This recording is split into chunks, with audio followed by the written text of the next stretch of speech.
crucial in backing up the murder-accused version of what happened when he shot and killed River Steenkamp. Prosecutor Gerrie Nel argued in the High Court in Pretoria yesterday that Pistorius lied about fetching a friend from his balcony before the shooting. Pistorius claims he did not see Steenkamp getting out of bed because his back was turned as he went to the balcony. The state says it's more probable that Steenkamp fled to the toilet and locked herself in after an argument between the couple. Well, for some analysis on what's been said in court, we're joined by Franaaz Khan, the lecturer for criminal law and commercial law at the University of Kwa-Zulu Natal. Franaaz, good morning. Thank you once again for joining us. Well, it's been a tough 4 days. Today we're going to day 5 for Oscar Pistorius on the witness stand with Gerrie Nel, who's now being termed by the media as a bulldog, cross-examining him. If we look at what Oscar has been saying, I mean, there's been a lot of discussion about is he consistent or not? I think that, what needs to bear in mind is that there's been lots of contradictions that have arisen.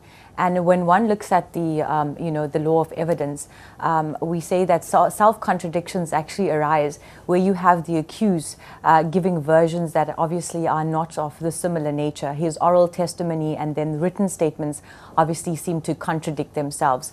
And I think that, what's common but not an infallible indication is that a witness that gives statements and testimony in this sort of stance, they would have to be judged as being unreliable, whereas a witness who is truthful and honest will be one that will give consistent versions of how events had unfolded.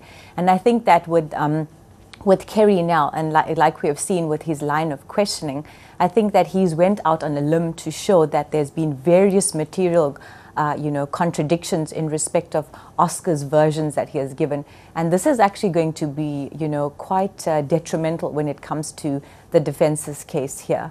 So these inconsistencies are not going to assist at all. But Gerrie Nel has also focused a little bit on the character of Oscar Pistorius, painting him a couple of times as a self-absorbed, selfish person. For instance, right from the beginning, he questioned whether his apology, the public court apology to the Steenkamp family, was genuine.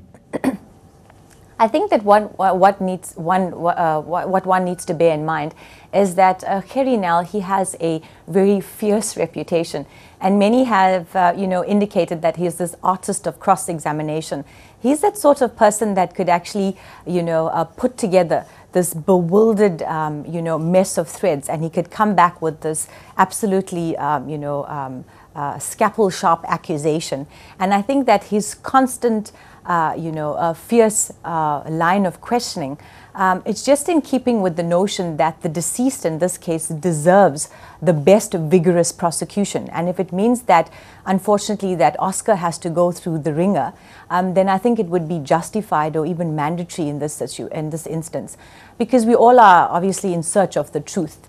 And I think that the question then arises is that what should then take precedence? Should it be Oscar's emotion when he's given testimony in that box, or should it be, the importance of having a thorough prosecution? So I think that Gerrie going at Oscar in this instance is just, he's actually trying to put, the best possible prosecution forward in securing a conviction here. At some point yesterday and the day before, it seems like, especially yesterday because Oscar was a little bit more composed than on Wednesday, it seemed like he was having an argument with Gerrie Nel. I mean, that's not good if you are the accused. Surely you should just concentrate or focus only on answering the question. I think it's never good. It's never good when you have a witness that engages or answers questions in this argumentative tone.